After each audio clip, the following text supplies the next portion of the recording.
שלום אחי ואחיותיי, אזרחי ואזרחיות ישראל. כאן עורך דין תמיר תורגל, יו"ר משותף של עמותת חיסונים בחירה מושכלת. אנחנו עוסקים הרבה שנים בתחום של הנגשת מידע לציבור, בנושא של יעילות ובטיחות החיסונים, כדי שהציבור יוכל לקבל מידע אמין ואובייקטיבי, בניגוד למה שקורה בפועל, לגבי נושא של התחסנות בכלל, והחלטות בענייני רפואה בפרט.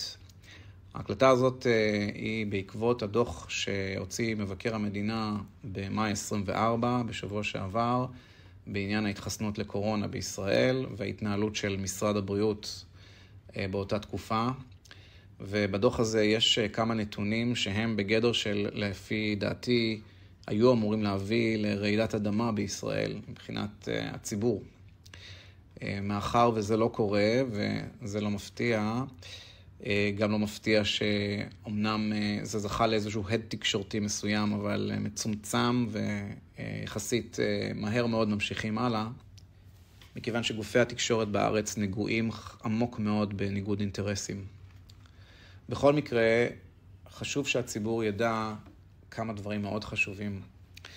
לפי הדוח מופיע שדווחו למשרד הבריאות 354,000 דיווחים על תופעות לוואי. מעל 80% מהם בכלל לא נקלטו במערכת, וזה לא במקרה וזה לא בטעות כפי שמספרים לנו, אלא לטעמי זה בזדון. לא יכול להיות שבתקופה כל כך קריטית עם מגפת so called סוף העולם, משרד הבריאות לא יערוך ביקורת לגבי דיווחים על תופעות לוואי. ופה אני רוצה קצת להעמיק ולהסביר לציבור את מה שרוב האנשים לא יודעים. מה זה דיווח על תופעות לוואי? דיווח על תופעות לוואי על חיסונים, זה אומר שעל ידי גורמים רשמיים, כי בדוח מוזכר גם שהייתה התעלמות מ-33,000 תופעות לוואי אנונימיים, שזה בעצם בנוסף ל-354, זאת אומרת שקרוב ל-400,000 או 380,000 דיווחים על תופעות לוואי. זה כמות מטורפת. דיווחים על תופעות לוואי זה דבר שלא נעשה כלאחר יד, ואת זה הציבור לא יודע. וגם אילו היה מדובר על תופעות לוואי זניחות יחסית, עדיין כמות התופעות לוואי היא עצומה. הציבור צריך להבין, בעבר, כשהיו מה שנקרא מבצעי חיסונים, כלומר, נכנס חיסון חדש לשוק. חיסון חדש לשוק נכנס בשלב שנקרא שלב המרקטינג. זה שלב רביעי. יש 3 שלבים ארוכים מאוד לפני כן, שבהם בודקים את החיסון על קבוצת אוכלוסייה קטנה מאוד, ואחר כך על קבוצה גדולה יותר, ואחר כך עוד תהליכים, ובסוף מגיעים לאישור לשיווק, זה נקרא מרקטינג, ואז כשבעצם יוצאים לשיווק, מתחילים לתת את החיסונים האלה לכמויות גדולות של אנשים, 100,000, לפעמים מיליונים. ואז בעצם מתחיל תהליך של דיווח על תופעות לוואי, שהוא בעצם אחרי, זה הפוסט שיווק. ויש משמעות גדולה מאוד לדיווחים האלה. בעבר ראינו מבצעי חיסונים שהיו בעולם, הפסיקו אותם מיידית, אחרי שהיו עשרות בודדות של דיווחים על תופעות לוואי, בסמוך לחיסונים, או על מקרים בודדים בלבד, פחות מעשרות, של מוות. וזה נחשב, תקופת הזמן שהיא בסמוך לחיסון נחשבת בדרך כלל עד חודש. כלומר, שאם יוצאים עם שיווק של מוצר חדש, אחרי שכבר בדקו אותו כמה שנים טובות, ועדיין רואים שיש תופעות, כי אין דומה לקבוצה קטנה שמקבלת את זה בתנאי ניסוי, כשהחברה היצרנית מפקחת על זה, והיא מחליטה מי יהיה בבקרה ואיך יהיה הניסוי, והרבה פעמים כשמישהו נפגע פשוט מוציאים אותו מהניסוי ולא מדווחים עליו, פשוט מורידים אותו ממצבת הנסיינים. המערכות מאוד עקומות וזה לא המקום כרגע להסביר. אבל מרגע שיצא לשיווק וזה כבר ניתן לכלל האוכלוסייה, כאן כבר בעצם מי שמנהל את המערכת ומי ששולט על זה, זה בעצם המדינות או משרדי הבריאות במדינות. לדוגמה, במערכת האמריקאית, מערכת שנקראת VARS, מערכת הדיווח, ופה אני רוצה להסביר קצת על הדיווח. הדיווח הוא תהליך, ולכן רופאים לא מדווחים, וזה הדבר החשוב שאני רוצה שתצאו מההקלטה הזאת, רופאים לא מדווחים על תופעות לוואי קלות, הם לא מטריחים את עצמם לשבת על המערכת ולמלא את הטפסים ולענות על כל השאלות ולכתוב במלל פתוח את מה שצריך, כשמדובר על תופעות לוואי קלות שהרופא מעריך שהם ייעלמו במהירות. ונוסיף לזה את כל הקמפיין ותעמולת הרשע שהייתה בתקופת הקורונה, כאשר פמפמו, בעיקר לצוותים הרפואיים וגם לציבור, עד כמה זה יעיל ובטוח, והרופאים היו הראשונים לעמוד ליישר קו עם זה, לפחות לשדר, על פי רוב, כמובן שיש תמיד צדיקים בסדום, אבל לשדר לציבור שהכל יעיל ובטוח ולהתעלם מתופעות לוואי. זאת אומרת, ש354,000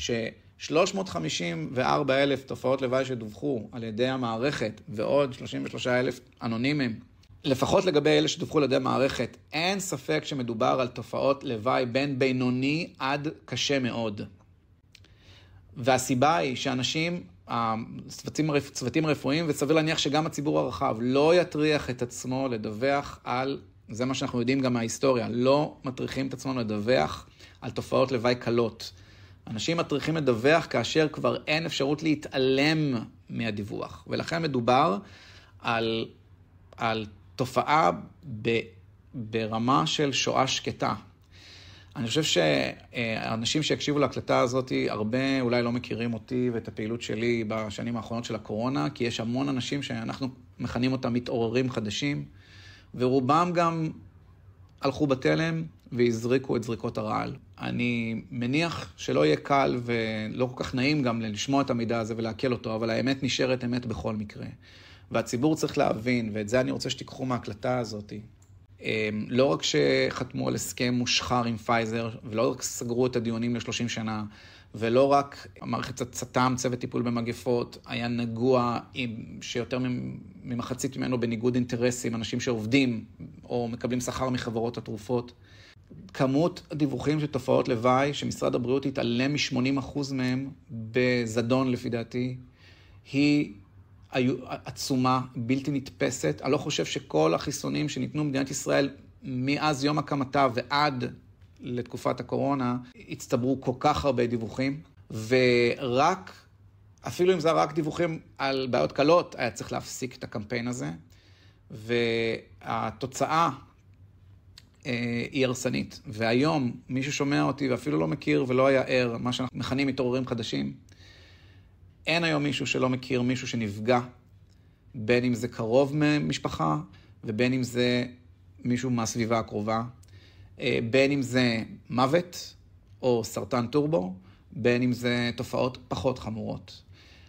יש בעולם כמות עצומה של נפגעים, יש התעוררות בכל העולם, והדרך בסופו של דבר להתמודד עם המערכת הנוראה שמנהלת בישראל את תחום הבריאות, היא בסופו של דבר, אני מקווה מאוד שתהיה התעוררות עולמית ושאנחנו גם נהיה חלק מזה. הציבור, רק הציבור יכול להביא לשינוי, והציבור צריך להצביע ברגליים ולתבוע את הדין, והדין יהיה, יום הדין יגיע. וכל הראשים של המערכת ישלמו את המחיר. אני שמעתי את אלרועי פרייס בדיון שהיה שבוע שעבר בנוגע לשינויים באמנה של ארגון הבריאות העולמי, או שמה יש לכנותו ארגון הרמאות העולמי, ועל זה אני אוציא הקלטה בנפרד, אבל היא אומרת שיש להם את הנתונים, כמה אנשים בישראל החיסונים הצילו. אני הייתי שמח אם גברת אלרועי פרייס תוכל להסביר לי ולציבור הקדוש, איך זה יכול להיות שברשות הפלסטינית ובעזה לא מתו אנשים והתגלגלו ברחובות כי לא היה להם חיסונים. איך במצרים ובירדן לא היה אסון ומגפת סוף העולם, למרות שלא ניתנו חיסונים בכמויות. בכלל ברוב מדינות ערב ואפריקה לא ניתנו חיסונים ולא קרה שום דבר. אפילו בשוודיה, שאומנם אחוז התחסנות כמו בשאר מדינות המערב יותר גבוה, כי יש יותר אמון במערכת הזאת, אבל בזכות אדם אחד שהוא היה ראש מערכת הבריאות, בעצם המקביל של שרון אלרועי פרייס בשוודיה, שלא נתן כפייה, תו ירוק, אפילו מסכות, שום דבר, נתן לציבור להחליט בעצמו, וכיבד את הזכות והחובה של כל אדם לדאוג לעצמו, ולא הסכים ללכת עם הנרטיב המטורף, שאדם מסכן אדם רק באשר עצם קיומו, לא בגלל שיש סימנים מחשידים, לא מתעטש, לא שום דבר. וברגע שאלרועי פרייס תוכל להסביר לנו איך זה שלא קרה כלום במדינות שלא הזריקו כל כך הרבה כמו בישראל, ושהן לא סובלות היום מכמות של מוות עודף כל כך גדול כמו שקיים בישראל, אז אנחנו נוכל באמת להאמין לדברים שלה, אבל לא נראה לי שזה יקרה בקרוב או בכלל.